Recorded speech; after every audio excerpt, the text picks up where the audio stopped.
guys, welcome back to the Review Millennials channel. In this video, I will show you how to crop an image into a shape on the Canva mobile app.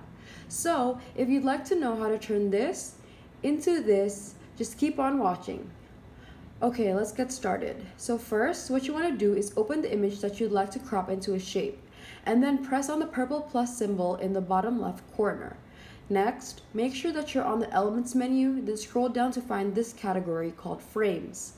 As you can see here, there are a lot of shapes or frames that you can choose from.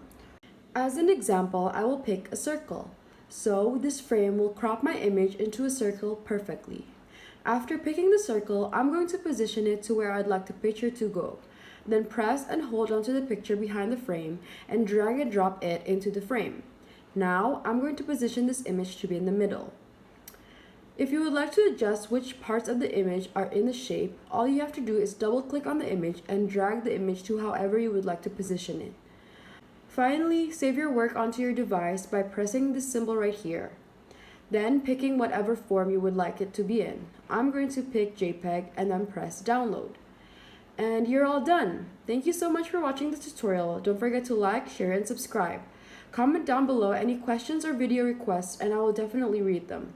Bye everyone!